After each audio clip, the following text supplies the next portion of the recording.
예, 빌립보서에 여러 가지 주제가 있는데 그 중에 한 가지 중요한 주제가 교회의 연합입니다. 2장 1절은 그러므로 이렇게 되어 있죠. 그러므로는 앞에서 어떤 얘기를 했는데 연이어서 이런 얘기를 하고 싶다 이런 말입니다. 어떤 얘기를 했을까요?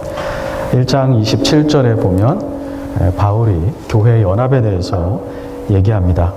한 마음으로 서서 한 뜻으로 복음의 신앙을 위하여 협력하라. 그래서 바울이 협력에 대해서 연합에 대해서 얘기하는데요. 그것은 빌립보 교회가 세워질 때부터 이 빌립보 도시에 있는 로마, 헬라 시민들, 이교도들로부터 그 다음에 유대인들로부터 많은 핍박이 있었습니다. 그래서 이 빌립보 교회의 개척자인 바울과 실라가 왔을 때 복음을 전한 다음에 감옥에 갇히는 일도 있었습니다. 매도 맞고 핍박이 많이 있었습니다. 그렇지만 그 핍박이 다 끝난 것 같지 않습니다. 28절에 보면 무슨 일에든지 대적하는 자들 때문에 두려워하지 말라고 이렇게 얘기합니다. 그러면서 교회가 협력해서 연합해서 하나가 돼야 된다 이렇게 얘기하고 있습니다. 빌립보 교회만 세상으로부터 핍박을 받는 건 아니죠. 지금도 뭐 힌두교나 이슬람교나 불교가 그 지역의 종교이거나 국가의 종교일 경우에는 그 지역에 있는 교회들이 많은 핍박을 받고 있습니다. 뭐 미국도 기독교 국가라고 하지만 점점 더 미국 정부나 또는 반기독교적인 기업이나 이런 사회에서 교회의 신앙 활동에 대해서 많은 제재를 가하고 있는 것이 사실입니다. 이렇게 교회 밖으로부터 핍박이 올 때에 교회가 존립하고 교회가 성장하기 위해서는 교회가 연합되는 것이 그 교회의 생명을 유지하는 길입니다. 그래서 바울이 1장 27절에 한 마음과 한 뜻으로 연합하라고 얘기했던 것입니다. 그런데 왜 바울은 오늘 우리가 읽은 본문 2장 1절부터 4절까지 특별히 2절에 보면 똑같은 단어를 써가면서 마음을 같이하여 같은 사랑을 가지고 뜻을 합하여 한 마음을 품으라고 했을까요? 성령님이 같은 말을 의미 없이 반복하지 않습니다. 물론 이것은 바울이 썼지만 바울이 자기 개인 의견을 낸 것이 아니라 성령님께 받아서 전달한 계시입니다. 만약 성령님이 어떤 말을 다시 한번 반복했다면 거기는 어떤 이유가 분명히 있는 것입니다. 어떤 이유가 있기 때문에 그럴까요? 이 교회의 연합은 교회 외부로부터 교회를 파멸하려고 하는 그 핍박을 견디기 위해서도 연합이 필요하지만 더 근본적인 이유는 교회가 바로 삼위일체 하나님의 구원 역사로 만들어졌기 때문에 삼위일체 하나님의 연합됨을 교회가 반영하는 것이 바로 교회의 본질이기 때문입니다. 교회가 외부로부터 오는 핍박으로부터 생존하기 위해서일 뿐만 아니라 그 외부로부터 오는 핍박이 없더라도 교회는 항상 교회를 창출하신 삼위일체 하나님의 그 하나되심을 나타내야 하는 것입니다. 2장 1절에 보시면 그리스도 안에 무슨 권면이나 사랑의 무슨 위로나 성령의 무슨 교제나 이렇게 되어 있습니다. 이것을 많은 성경학자들은 고린도 후서 13장 13절, 영어 성경에는 14절로 되어 있는데요. 유사성을 발견했습니다. 우리 목사님들이 말씀 끝나고 예배가 끝나면 축도하실 때 어떻게 하죠? 우리 주 예수 그리스도의 은혜와 그렇죠? 아버지 하나님의 사랑과 성령의 교통하심이 여러분에게 함께 하기를 축원합니다. 그러는데 그 삼위일체 하나님의 복이 바로 2장 1절에 약간 다른 단어지만 같은 형태로 나와 있습니다. 그래서 그리스도의 권면, 사랑, 헬라어 원어에는 누구의 사랑인지가 나와 있지 않습니다. 비록 NIV 성경은 His love에서 마치 이것이 그리스도의 사랑인 것처럼 얘기했지만 그것은 NIV 성경을 번역한 사람들의 신학적인 해석이지 헬라어 원문에는 누구의 사랑인지는 없습니다. 그러나 저는 그리스도의 사랑이라기보다는 이 삼위일체 하나님의 구원 역사를 바울이 지금 얘기하고 있기 때문에 아버지 하나님의 사랑이라고 보고 있습니다. 그래서 그리스도께서 주시는 어떤 권면, 하나님께서 주시는 사랑의 위로, 그다음에 성령의 교제가 이 안에 있습니다. 이것이 있기 때문에 바울은 교회가 본질적으로 연합되어야 하고 될 수 있다고 얘기하고 있습니다. 삼위일체 하나님, 아버지와 아들과 성령님이 완전한 하나님이십니다. 그런데 이 세 분이 세 하나님, 분리된 세 하나님으로 존재하지 않고 한 하나님으로 존재하십니다. 아버지가 아들 안에 계시고 아들이 아버지 안에 계시고 성령님은 아버지와 아들의 영으로서 늘 함께 상호 내주하고 계십니다. 우리는 아무리 사랑해도 그 안에 들어가지 못합니다. 물론 뭐 드라마에서 내 안에 너 있다 이런 말을 하지만 그거야 드라마고 실제로 제 아내가 제 안에 들어올 수 없습니다. 그 정도로 사랑한다 하더라도. 그러나 하나님은 이 물질로 창조된 그런 피조물이 아니시고 영이신 창조되지 않은 하나님이시기 때문에 아버지 하나님이 아들 하나님 안에 완전히 계시고 아들 하나님이 아버지 하나님 안에 완전히 계시는데 하나로 계십니다. 그래서 아버지와 아들과 성령님이 한 뜻을 서로 공유하시고 완전한 하나님으로 사랑 가운데 연합되어 있습니다. 바로 교회도 그렇습니다. 교회도 얼마나 다양한 사람들이 모였습니까? 남자와 여자가 있고요. 나이 드신 분과 젊은 분이 있습니다. 여기 공부를 많이 해서 PhD를 받으신 분도 있을 거고 또 그렇게 기회가 없어서 공부를 많이 못하신 분도 있습니다. 또 돈이 많은 분도 있고 또 경제적으로 어려운 분도 있습니다. 이렇게 다양한, 여기 보니까 우리 한국 사람도 있고 미국인, 백인도 계시고 다양한 교회마다 인종이 있습니다. 그럼에도 불구하고 우리는 하나가 될 수 있습니다. 하나님의 그 삼위일체의 사랑 가운데서 그 성령 하나님과 아들 하나님과 아버지 하나님의 그 역사심을 따라 한 마음을 갖게 되어서 세상 사람들이 볼 때는 여기에 80명의 인디비주얼, 개인들이 앉아있는 것 같지만 사실 우린 영적으로 원 바디로, 원 소울로 이렇게 존재하는 교회가 될 수 있습니다. 그때 하나님께서는 영광을 받으시는 것입니다. 바울은 교회의 연합을 이루도록 촉구하면서 사실 그 촉구를 우리에게 이렇게 얘기하십니다. 삼위일체 하나님의 구원의 역사, 구원의 은혜를 다시 한번 상기시키고 있습니다. 왜냐하면 에베소서 4장 3절에 의하면 이렇게 얘기하죠. 평안에 매는 줄로 성령이 하나 되게 하신 것을 지켜라 이렇게 얘기했습니다. 예, 우리가 교회를 하나 되게 할 수는 없습니다. 그것은 성령 하나님이 해주시는 것입니다. 우리가 교회에 믿음으로 연합하게 될 때, 교회 회원으로 서로 연합하게 될 때 그것은 신적인 역사입니다. 사람이 만드는 것이 아니라 성령 하나님이 만들어 주신 것입니다. 그러면 우리의 의무는 무엇일까요? 우리는 교회 연합을 창출할 수는 없지만 성령님이 창출해 주신 이 교회 연합을 순종함으로 지켜 나가는 것입니다. 그것은 우리가 해야 되는 것입니다. 마치 하나님이 이 세상을 창조하시고 이 세상에 필요한 모든 것을 아담과 하와에게 주셨지만 아담과 하와가 해야 될 일이 있었죠? 땅을 경작해야 했습니다. 하나님이 주신 것을 풍성하게 열매 맺도록 하는 일은 아담과 하와에게 주셨습니다. 마찬가지로 성령님이 교회의 그리스도인들을 하나가 되게 하셨지만 그 하나됨을 경험하고 그 유지하는 것은 우리 그리스도인들의 순종에 달린 것입니다.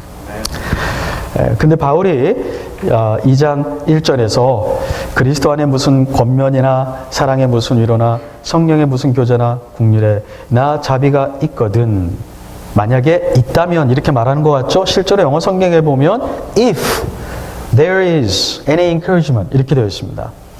헬라어 성경에는 if가 4번 나옵니다. 그래서 if there is any encouragement, if any comfort, if any participation, if any affection 이렇게 만일 그리스도에게 받은 어떤 권면이 있다면 만일 하나님께로 받은 사랑의 위로가 있다면 만일 성령님의 교제하심이 있다면 만일 여러분에게 국률과 자비가 있다면 이렇게 바울이 4번에 걸쳐서 만일이라는 말을 쓰고 있습니다. 만일 그런 게 있다면 여러분은 교회의 하나됨을 유지할 수 있습니다. 그리고 유지해야 됩니다. 이렇게 얘기하는 것입니다. 근데 바울은요, 만일이라는 if라는 말을 썼지만 그것이 궁금해서 물어보는 건 아닙니다. 때로 우리가 얘기할 때에 만일이라는 말을 이미 당신은 이런 상태에 있기 때문에 라고 전제를 하고, 그러니까 이렇게 해주세요 라고 말할 때 만일이라는 말을 씁니다. 그래서 우리가 자녀와 대화할 때도 만일 정말 네가 아빠를 사랑한다면 너는 이렇게 할 것이라고 나는 기대한다. 우리가 이렇게 얘기하죠. 우리 아들이, 우리 딸이 부모를 사랑하는 걸 의심해서가 아니라 사랑한다는 걸 알고 있고 사랑하기 때문에 당연히 이런 행동의 결과가 나와야 된다고 촉구하기 위해서 우리는 만일이라는 말을 쓰고 있습니다. 만일 당신이 정말 나를 사랑하는 아내라면, 만일 당신이 나를 정말 사랑하는 남편이라면 이렇게 해야 되지 않겠습니까? 라고 말할 때는 나를 사랑하는가 사랑하지 않는가 의심이 아니라 사랑하기 때문에 이렇게 해야 된다고 촉구하기 위해서 우리는 만일이라는 단어를 쓰고 있습니다. 바울도 마찬가지입니다. 여러분에게 이미 구원받을 때 그리고 지금까지 받은 삼위일체 하나님의 은혜가 있기 때문에, 즉 예수 그리스도의 권면이 있고 성부 하나님 아버지의 사랑의 위로가 있고 성령님의 교제가 있고 그로 말미암아 긍휼과 자비가 있기 때문에 나는 여러분에게 한 마음을 품으라고 얘기합니다. 이렇게 얘기하고 있습니다. 우리가 하나가 될 수 있습니다. 왜요? 우리는 이미 삼위일체 하나님의 은혜를 경험했었고 지금까지도 경험해 오고 있기 때문입니다. 그리스도 안에 있는 권면이란 무엇일까요? 부활하신 주님께서 성령 안에서 우리 안에 내주하고 계십니다. 그분이 우리에게 말씀으로 권면해 주십니다. 이 권면이라는 헬라어 단어는 격려와 촉구라는 두 가지 단어가 합쳐져 있습니다. 즉 그리스도께서 우리 안에서 영으로 지금 우리를 격려해 주십니다. 그래서 요한복음 16장 33절에 보시면 너희는 세상에서 너희는 환난을 당하겠으나 담대하라. 내가 세상을 이겼다. 우리 안에 밀려오는 환난이 있습니다. 여러 가지 시험이 있습니다. 그래서 낙담이 되지만 우리 안에 계신 그리스도께서 우리를 격려해 주십니다. 두려워하지 말아라. 너희가 세상에서 환난을 당하는 건 불가분 필요한 일이지만 그러나 내가 세상을 이겼기 때문에 너는 나를 통해서 세상을 이기게 될 것이라고 우리를 격려해 주십니다. 또 우리 안에 계신 그리스도는 우리에게 촉구하시는 바가 있습니다. 도전하실 때가 있습니다. 그래서 마치 예수님께서 제자들에게 하셨듯이 마태복음 26장 41절에 시험에 들지 않게 깨어 기도하라. 이렇게 제자들을 촉구하셨거든요. 근데 주님께서는 우리 안에서 우리에게 그렇게 촉구하십니다. 깨어서 기도하라고 우리에게 촉구하십니다.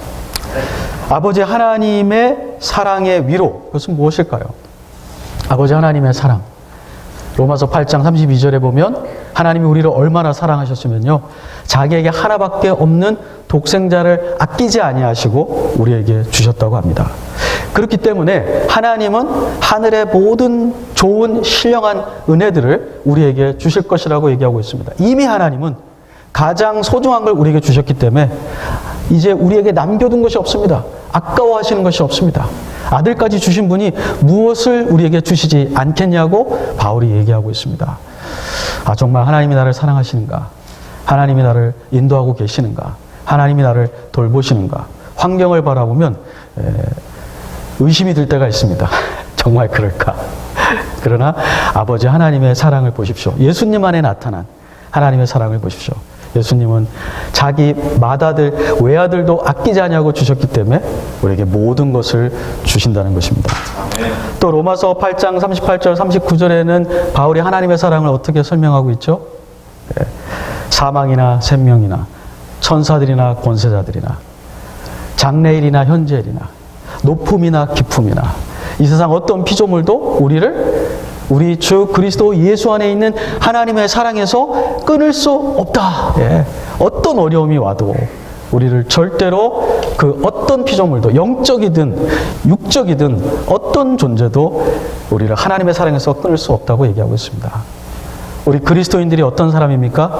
부활하신 그리스도로부터 생생한 권명과 촉구를 늘 받고 살고 있고 영원히 끊어지지 않는 하나님의 사랑을 받고 사는 사람이 바로 그리스도인입니다. 그리스도인의 또 다른 축복은요, 그리스도인들이 성령님과 교제한다는 것입니다. 여러분들이 좋은 분과 마음이 착한 분들과 사랑이 넘치는 분과 교제하면 얼마나 마음이 따뜻해지고 행복하세요. 힘을 얻으세요. 여러분들이 능력이 있는 분과 교제를 해서 그분을 아신다면 여러분들이 어려움이 처할 때 그 어려움을 또 해결받을 수 있거든요. 근데 우리가 교제하시는 분은 누구시라고요?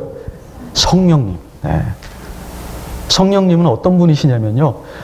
우리를 하나님과 연합시켜 주시고 사람과 사람을 연합시켜 주시는 하나님의 영, 그리스도의 영이신 분입니다.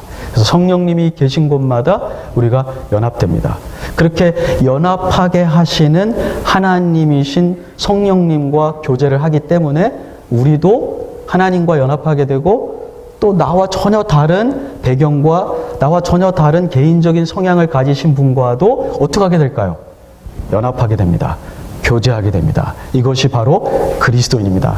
오늘 혹시 이 자리에 아직 예수 그리스도를 영접해서 그리스도인이 되지 않으신 분들을 저는 복음으로 초대하고 싶습니다. 여러분이 살아계신 그리스도의 생생한 생명의 말씀을 듣고 이 인생을 살아가기를 바랍니다. 이 세상에 잠깐 있다가 사라지는 사랑이 아니고 영원토록 지속되는 변함없는 하나님 아버지의 사랑을 받는 그런 분이 되기를 원합니다.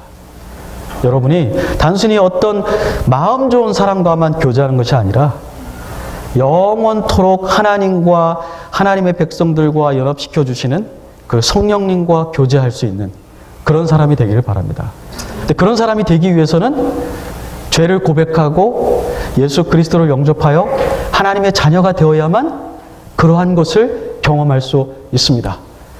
이 교회 밖에 얼마나 많은 사람들이 이 살아계신 예수 그리스도의 음성을 듣지 못하고 아버지 하나님의 이 놀라운 사랑을 경험하지 못하고 성령님을 경험하지 못하고 성령님을 가지지 못했기 때문에 하나님과 연합되지 못하고 하나님의 백성과 연합되지 못하고 영적으로 어둠과 외로움 가운데 사는 사람들이 얼마나 많습니까?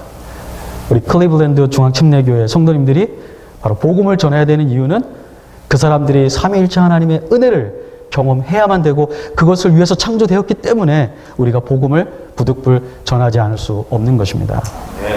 2절의 바울은 여러분이 정말 빌립보 교회 성도님들, 여러분들이 이렇게 삼위일체 하나님의 이 은혜를 경험했기 때문에 제가 여러분들에게 그 연합을 유지하라고 말씀드리겠습니다. 2절에 보면 마지막에 한 마음을 품어 이렇게 끝났지만 우리말 개역개정 성경만 그렇게 끝났고요. 새번역이라든지 우리말 성경이라든지 다른 여타 한국말 성경이나 영어 성경이나 헬라어 성경에서도 2절이 이렇게 끝나지 않습니다.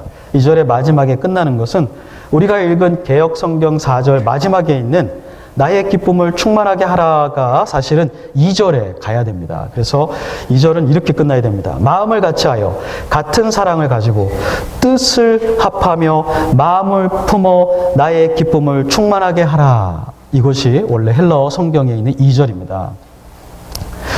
여기에서 바울은 네 가지를 제시하죠. 마음을 같이한다, 같은 사랑을 가진다, 뜻을 합한다, 한 마음을 품는다. 이것은 삼위일체 하나님의 은혜를 경험한 교회 공동체가 연합을 이루었을 때 나타나는 특징입니다. 연합이 있는 곳마다 하나님의 교회가 나타나는 특징, 첫 번째는 마음을 같이 하는 것입니다. 이 마음이라는 단어는요, 사실은 우리가 생각할 때는 한국 사람들은 마음하면 어떤 게 생각이 나냐면 감정적인 요소가 생각이 납니다. 그렇죠? 그렇지만 헬라어를 쓰는 사람들에게 있어서 마음은, 그리고 히브리인들에게도요, 우리가 번역된 마음이라는 단어는 사실 마인드입니다. heart가 아니고 마인드, 생각입니다. 생각하는 바가 같아야 된다는 것입니다. 물론 여기에서 이 생각한다는 것이 이 지성적인 요소만 말하는 건 아니고요. 지성으로, 즉 생각을 해서 결단하는 의지까지 합쳐진 단어가 바로 바울이 사용하고 있는 마음이라는 단어입니다. 그래서 성경 학자들에 따라서는 이걸 마인드라고도 번역했지만 또 다른 사람들은 attitude, 태도, mindset, 마음가짐이라고 번역을 하고 있기도 합니다. 그래서 저는 이렇게 생각하고 여러분에게 말씀드립니다. 바울이 지금 여러분들이 삼위일체 하나님의 은혜를 정말 경험했다면 여러분들에게 나타나야 될 첫 번째 특징은 같은 태도를 가져야 됩니다. 여러분들은 같은 마음가짐을 가져야 됩니다. 어떤 마음가짐, 어떤 태도를 가져야 할까요? 우리가 다 다른데요. 5절에 보면 바울이 뭐라고 그랬죠? 너희 안에 이 마음을 품으라. 이 마음은 누구의 마음이죠? 곧 그리스도 예수의 마음이니. 즉 예수 그리스도께서 가지고 계셨던 태도, 예수 그리스도께서 가지고 계셨던 마음가짐, 그것을 우리가 가지면 우리 배경은 다 다르지만 우리가 한 존재로, 한 몸으로 하나님을 예배하고 복음을 전할 수 있다는 것입니다. 그러면 예수님의 태도, 예수님의 마음가짐은 무엇이었을까요? 사복음서를 보면 예수님이 항상 반복적으로 하신 말씀이 있었습니다. 내가 여기 온 것은 내 뜻을 이루려 하는 것이 아니고 나를 보내신 아버지의 뜻을 이루러 왔다. 겟세마네 동산에서도 예수님께서 기도하시면서 뭐라고 그러셨죠? 아버지여, 내 뜻대로 마옵시고 아버지의 뜻대로 하여 주시옵소서. 그래서 우리 예수님은 전도를 하시든 제자를 훈련시키시든 기도를 하시든 기적을 베푸시든 그 마음속에 한 가지 뭐가 있었다고요? 누구의 뜻을 성취하는 것이요? 아버지의 뜻을 성취하는 것이 그분이 하는 모든 행위, 그분이 하는 모든 말, 그분이 바라는 모든 것을 주관하고 있었습니다. 바울은 지금 삼위일체 하나님의 은혜 가운데서 특별히 예수 그리스도의 생생한 이 격려의 말씀과 촉구의 말씀을 듣고 있는 사람들이라면 예수님의 마음, 태도, 예수님의 마음가짐을 가져야 된다는 것입니다. 이것이 바로 이 교회가 하나가 되었구나 하는 것을 알 수 있는 척도입니다. 자, 우리가 어떻게 하나님의 뜻을 그러면 알 수 있을까요?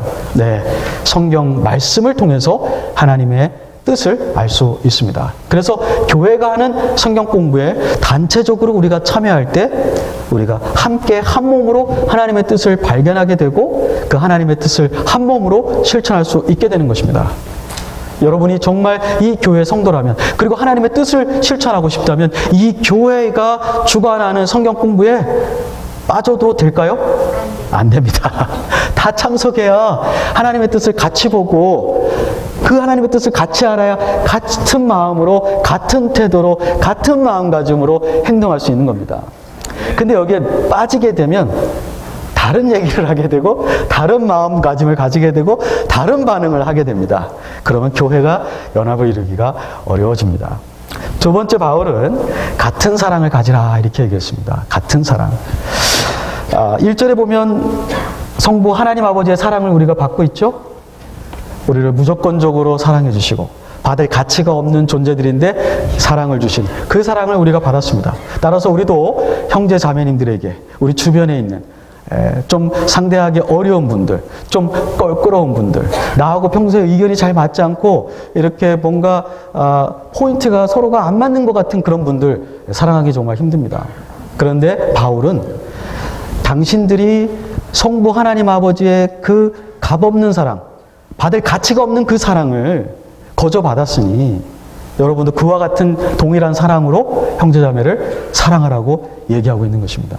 그래서 에베소서 4장 32절에 바울이 우리가 어떻게 사랑해야 되는지를 얘기하면서 서로 친절하고, 사납게 굴지 말고 친절하고, 서로 불쌍히 여기고, 왜 이렇게밖에 안 되는가가 아니라 이 사람이 이렇게밖에 안 되는 건 안타깝지만 참 언젠가는 변하겠지, 불쌍히 여기고, 또 서로 용서하기를 하나님께서 그리스도 예수 안에서 너희를 용서해 준 것과 같이 너희도 용서하라. 이것이 바로 하나님으로부터 받은 사랑을 나누어 주는 것입니다. 이렇게 하나님께로부터 받은 사랑을 나눠주면 교회가 하나가 될 수밖에 없죠. 되지 말라 그래도. 서로 친절하게 대하시고 서로 불쌍하게 보고, 내가 하나님께 무조건적으로 용서받은 것처럼 나도 무조건적으로 용서해 준다면 하나가 안 될 수가 없습니다. 또 여기서 같은 사랑이라는 말은 차별하지 말라는 것입니다. 우리가 근데 타락한 이 죄성이 있기 때문에 편애하게 되어 있습니다. 심지어 자식도 편애를 하거든요. 자식도 편애하게 돼 있어요. 안 그러면 정말 좋지만 그런 분도 있고 저도 그런 면이 없지 않아 있습니다. 그런데 교회에서도 편애라는 것이 은연중에 나타나 있습니다. 나와 생각이 같은 사람, 사랑이 조금 더 갑니다. 나에게 잘해주는 사람, 사랑이 좀 더 갑니다.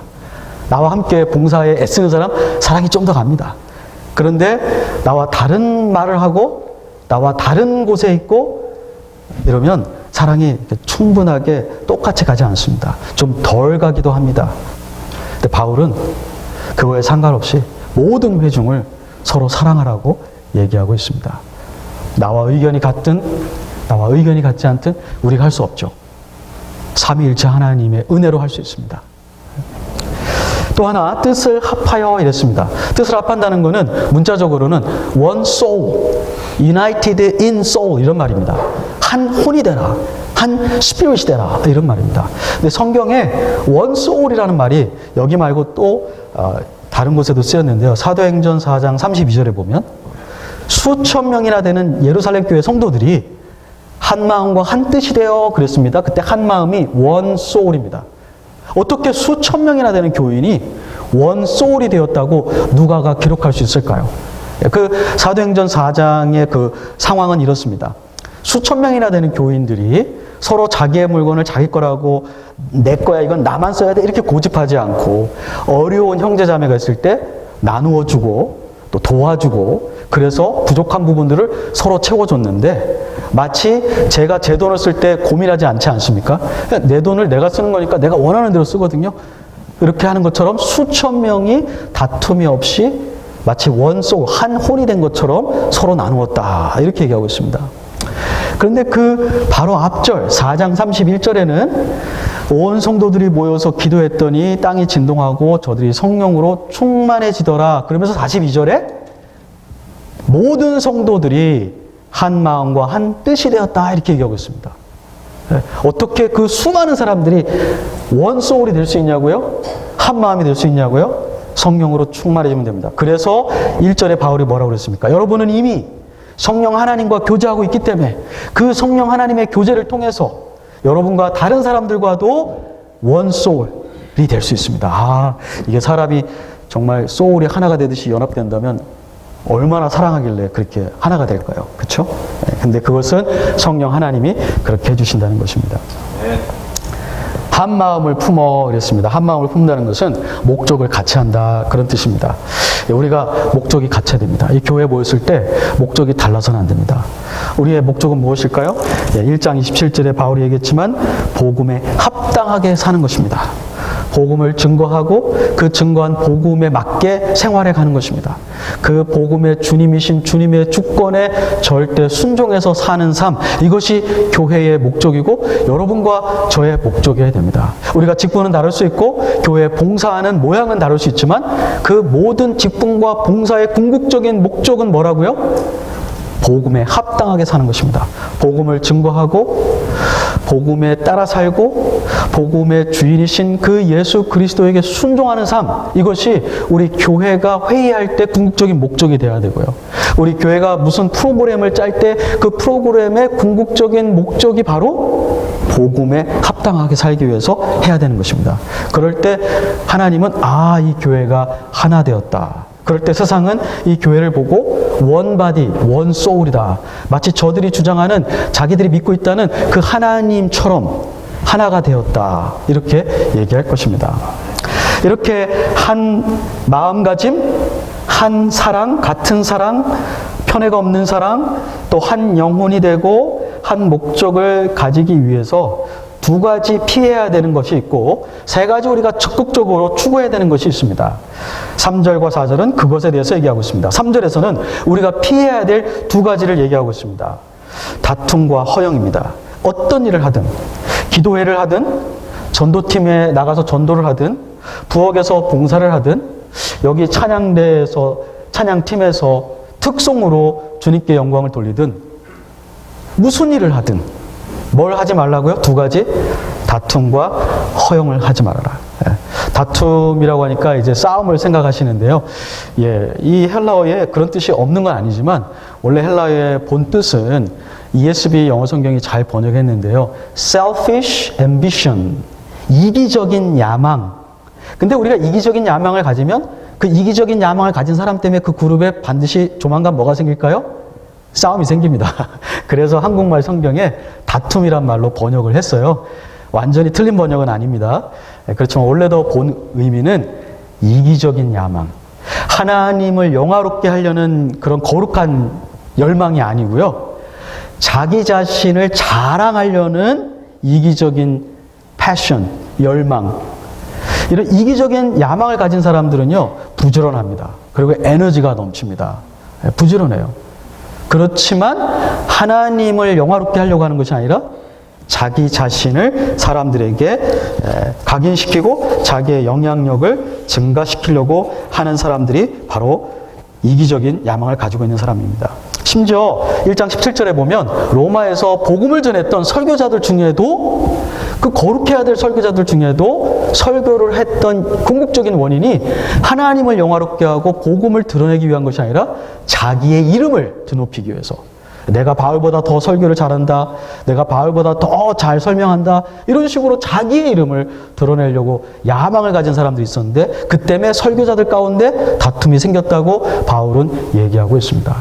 교회에서 봉사하는 것도 중요하지만 봉사하는 동기가 더 중요합니다. 과연 무엇을 위해서 우리가 봉사하는지. 어떤 분은 헌금을 하는데 마구 소문을 내요. 자기가 얼마 헌금했다는 액수까지도. 근데 이것은 사실 하나님을 영화롭게 한다기보다는 내가 이만큼 한 사람입니다, 나를 좀 알아달라고 자기를 과시하기 위해서 하는 것이죠. 이것이 바로 교회의 연합을 깨는 행위입니다. 교회의 연합을 깨지 않기 위해서는 또 하나는 허영을 버려야 됩니다. 허영은 empty glory입니다. 글로리, 영광인 줄 아는데 그곳에 아무것도 없는 그냥 텅 빈 가짜 영광을 허영이라고 합니다. 이 허영은 하나님께 칭찬 듣기보다는 사람들에게 칭찬을 받으려고 하는 모습입니다. 허영도 교만의 한 모습인데요. 이 허영에 사로잡히게 되면 하나님이 귀하게 여기는 일이 아니라 사람들이 귀하게 여기는 일에 집중하게 됩니다. 그래야 사람에게 칭찬을 받거든요. 요한 크리소스톰은 이런 말을 했습니다. 누구라도 사람에게 인기를 얻기 위한 종이 되려고 하는 사람마다 그리스도의 종이 될 수가 없다. 예수님은 돈과 하나님을 겸하여 섬길 수 없다, 이렇게 얘기했는데, 요한 크리소스톰이라는 5세기의 교부는 누구도 인기와 그리스도를 겸하여 섬길 수 없다. 두 가지 중에 하나를 선택하래요. 사람에게 인기를 얻을 건지 무익한 종으로 보이겠지만 그리스도에게 충성할 것인지, 이 두 가지만 선택해라. 우리가 뭘 선택해야 될까요? 당연히 사람들에게서 인기를 얻는 허영이 아니라 그리스도를 선택해야 되는 것입니다. 이렇게 그리스도를 선택할 때 이 교회의 연합은 더욱더 굳건해지는 것입니다. 그러면서 우리가 추구해야 될 것 세 가지를 얘기했는데, 겸손한 마음으로 이렇게 얘기하고 있습니다. 우리가 먼저 가져야 되는 것, 이기적인 야망과 허영은 버리고 우리가 더 취해야 되는 것은 바로 겸손입니다. 자, 이 겸손은 인간의 미덕이라기보다는 하나님께 속한 성품입니다. 하나님께 속한 성품. 그래서 여기에 보시면 5절, 그 다음에 그 이후 11절까지 우리 그리스도 성자 하나님의 겸손에 대해서 얘기하시거든요. 그분이 본래 하나님의 본체셨으나, 원래 하나님이셨어요. 근데 하나님이신 그분이 자기의 영광과 특권을 내려놓으시고 우리에게 내려오셨어요. 근데 우리에게 내려오셨는데 뭐로 내려오셨죠? 왕이 아니라 종으로 내려오셨습니다. 그리고 종인 척 프리텐딩한 게 아니라 진짜 종으로 오셔서 우리를 섬기셨습니다. 하나님이신 분이 자기의 신으로서의 특권과 영광, 당연히 누려도 되는, 죄가 아닌 당연한 것을 내려놓고 주장하지 않고 요구하지 않고 우리에게 오셔서 종이 되셔서 우리를 섬기셨습니다.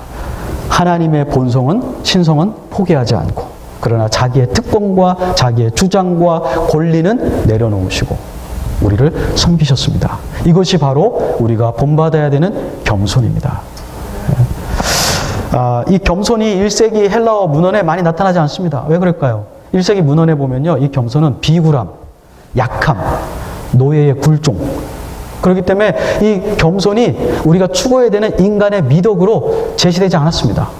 그런데 이것이 오늘날 겸손이 인간 사회에 필요한 미덕으로 이렇게 바뀌게 된 것은 기독교 때문에 그렇게 되었습니다. 교회에서 그리스도의 제자들이 겸손을 가장 중요한 덕목으로 제시했기 때문에 기독교가 지배하게 된 서구 사회에서는 이제 겸손이 굴종이 아니고 비굴함이 아니고 종의 굴복이 아닌 것을 알게 된 것입니다. 이렇게 우리가 그리스도의 겸손을 받게 되면 다른 사람과 비교하지 않게 됩니다.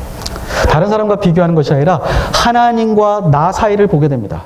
우리가 흔히 생각할 때 겸손이라고 하면 내가 이렇게 공부를 많이 했는데 우리 교회에 공부를 많이 안 하신 분도 있으니까 내가 아는 척하지 말아야겠다. 그것도 겸손의 한 모양이긴 합니다. 그런데 바울이 말하는 겸손은 사람과 사람을 비교해서 나를 낮춰야겠다 그런 것이 아니고 하나님과 나를 보고 나의 위치를 발견하는 것입니다. 우리 세상에서 가장 높은 산이 어디죠? 에베레스트 산이라고 하죠. 미국에서 가장 높은 산이 뭔지 모르겠지만 요세미티가 4,000m더라고요. 요세미티 요 산 봉우리가요. 근데 에베레스트 산은 8,000m입니다. 우리가 요세미티 산에 올라가서 높이 올라왔다 이렇게 자랑할 수 있겠지만 에베레스트 산 정상에 올라간 사람은 요세미티 산에 서 있는 사람이 안 보입니다. 왜 안 보일까요? 저 아래에 있기 때문에 안 보여요. 그런데 달에 있는 만약에 누군가가 달에 올라간다면 에베레스트 산에 올라가서 야 내가 이 세상에서 제일 높은 곳에 있다 이렇게 소리 질러도 그 달에 있는 사람이 보면 어디 있다는 말이에요? 이렇게 안 보이는데요. 하나님은 어떤 분이신가요? 하나님은 이 우주를 창조하시고 이 우주 너머보다도 더 위대하신 분입니다. 그분과 나를 생각하면 나의 지식은 나띵인 거죠. PhD를 10개를 했어도 이 우주를 창조하신 하나님의 지혜에 비하면 저는 아무것도 아닌 거예요. 이 미국의 대통령이 얼마나 힘이 많습니까? 미국이 가장 강력한 나라 중에 하나 아닙니까? 그렇지만 힘으로 따지자면 죽지 않는 천사를 창조하시고 다스리시는 그 하나님과 비교해서 어떻게 힘을 얘기하겠어요? 하나님 앞에서는 입을 다물어야죠. 제가 무슨 힘이 있습니다. 내가 무슨 공부 많이 했습니다. 내가 무슨 콩쿠르에 나가서 상 받았습니다. 하나님보다 더 아름다운 분이 어디 있어요? 이 세상에 가장 아름다운 음악을 창조하시는 그 능력을 주시는 하나님이라면 하나님 그 본인은 얼마나 아름다우신 분이겠어요. 이 세상의 음악과 미술이 표현할 수 없는 미의 근원이신 그 아름다우신 분이에요, 하나님이. 그러니까 사람이 자기가 아름답다고 생각하는 것 자체가 교만한 거죠. 하나님과 비교했을 때 자랑하지 않게 되는 것입니다. 이것이 바로 겸손입니다. 사람과 사람을 비교해서 나를 낮추는 것이 아니라 하나님과 나를 보니까 저는 그냥 낮춰지려고 해서가 아니라 그냥 내 자신을 보는 거예요. 그래서 바울은 고린도전서 4장 7절에 뭐라고 그랬죠? 누가 너희를 특별한 존재라고 그렇게 얘기했냐?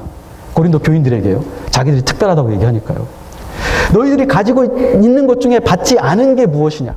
하나님께로부터 받지 않은 것이 무엇이냐? 아니 하나님께로부터 다 받았다면 왜 하나님께로부터 받지 않은 것처럼 행동하느냐? 바울이 그렇게 얘기했습니다. 우리가 가지고 있는 재물, 우리가 가지고 있는 명예, 우리가 가지고 있는 칭찬 다 누가 주신 거예요? 하나님이 주신 겁니다. 그래서 우리가 서로 겸손해져야 되는 것입니다. 그런 사람은요, 어떤 특징이 있냐면 각각 자기보다 남을 낮게 여깁니다. 낮게 여긴다는 것은 중요하게 생각한다 이런 뜻입니다. 그 말은 일부러 거짓되게 그냥 성경이 다른 사람을 나보다 더 중요하게 여겨라 이렇게 했으니까 이 사람이 나보다 성경을 더 알아. 성경 공부도 안 했는데 그렇게 말하라는 것은 아닙니다. 여기에서 상대방을 나보다 더 낮게, 더 중요하게 여기라는 것은 이 교회의 연합을 이루고 교회의 이 생명 공동체에서 내가 공급하는 것보다 이 사람을 통해서 공급받는 게 더 많다. 우리 교회 한 몸을 이루는데 더 중요한 존재다. 이렇게 생각하라는 것입니다. 그래서 실제로 바울은 고린도전서 12장에 이렇게 얘기하고 있습니다.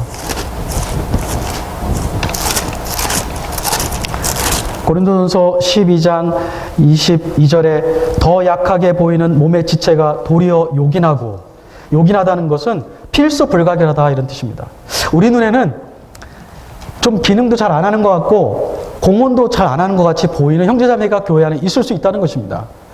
은사도 별로 없는 것 같고 지식도 별로 없는 것 같고 그래도 우리 한 몸을 이루는 데 있어서는 어떻다고요? inevitable. 꼭 필요한 존재입니다. 그리고 또 뭐라고 그러셨어요? 24절에 보면 하나님이 몸을 고르게 하여 부족한 지체에게 귀중함을 더하사. 우리도 귀중한데요. 우리에게도 하나님이 영광을 주셨는데요. 우리가 생각할 때 부족하다고 판단되는 그 형제 자매에게는 하나님께서 the greater honor, 더 큰 명예를 주셨다. 이렇게 얘기하고 있습니다. 우리만 그 형제가 부족해 보이는 거지, 그 형제 자매를 우리와 연합시키신 주님의 눈에는 그 형제 자매가 우리가 할 수 없는, 그리고 우리가 보지 못하는 하나님만 보시고 하나님만 생각할 수 있는 측면에서 우리 교회를 유지하는데 꼭 필수 불가결한, 그리고 하나님이 주시는 명예가 있다는 것입니다. 그런 면에서 우리는 나 없으면 안 된다 이렇게 생각할 것이 아니라 우리 교회에 연약해 보이는 지체를 향해서도 저가 있기 때문에 하나님이 나를 복 주시는구나, 저 사람이 있기 때문에 하나님이 우리 교회를 지켜주시는구나, 이런 생각을 해야 되는 것입니다. 이런 사람의 또 다른 특징은 4절에 보니까요, 각각 자기 일을 돌아볼 뿐더러 또한 각각 다른 사람의 일을 돌아보아 나의 기쁨을 충만하게 하라 했는데, 이 겸손한 사람은 자기 일을 잘하는 사람입니다. 자기가 하나님이 자기에게 맡겨주신 일을 잘 해야 됩니다. 자기 일도 하지 않고 돌아다니면서 간섭하는 분들이 있거든요. 가정에도 있고 직장에도 있고 교회도 가끔 그런 분이 없으면 좋지만 그런 분이 있을 수도 있더라고요. 근데 바울은 먼저 각각 자기 일을 잘 돌아보라. 하나님이 주신 사명, 직분을 주셨으면 그 직분에 맞게 먼저 그 일을 끝내십시오. 그러나 거기에만 끝나지 마시고 바울은 또 어떤 얘기를 하고 있죠? 하나님의 은혜 받은 사람, 겸손한 사람은 내 일뿐만 아니라 다른 사람의 일도 돌아보라. 돌아본다는 것은 그 사람의 필요를 집중해서 보고 그 사람의 필요를 채워주라는 것입니다. 나의 필요만 채우지 말고 다른 사람의 필요도 내가 필요 채워주는 것입니다. 우리 예수님이 그러셨죠. 우리 예수님이 십자가에서 죽으실 때 자기의 유익을 구하지 아니하고 우리 죄인들의 유익을 위해서 십자가에서 고난을 받으셨습니다. 그래서 예수님을 닮은 겸손한 주의 종들이라면 나의 일을 완성할 뿐만 아니라 내 일에서도 성실할 뿐만 아니라 나의 도움이 필요한 형제 자매의 일도 기꺼이 도와주는 것입니다. 우리가 함께 같이 동역해야 되는 것입니다. 내 일이 아니라고 그냥 모르는 척 하지 마시고, 내가 할 수 있다면, 하나님이 나에게 능력을 주셨다면, 나에게 그런 것을 보게 하셨다면, 나에게 그런 마음을 성령님께서 자꾸 촉구하신다면 주저하지 마시고 가셔서 형제님, 자매님, 목사님, 집사님, 제가 혹시 도와드리고 싶은데 도움이 필요한 거 없으세요? 제가 능력은 많지 않지만 제가 할 수 있는 건 하겠습니다. 저에게 필요한 걸 알려주십시오. 이렇게 할 때에 교회는 참으로 연합하게 되는 것입니다. 그럴 때 사람들은 우리가 증거하는 삼위일체 하나님의 그 은혜와 한 분 하나님의 그 놀라우신 그 신비함을 이해는 다 못해도 우리를 통해서 경험을 함으로써 그 삼위일체 하나님께 함께 예배하게 될 것입니다. 우리 함께 기도하겠습니다.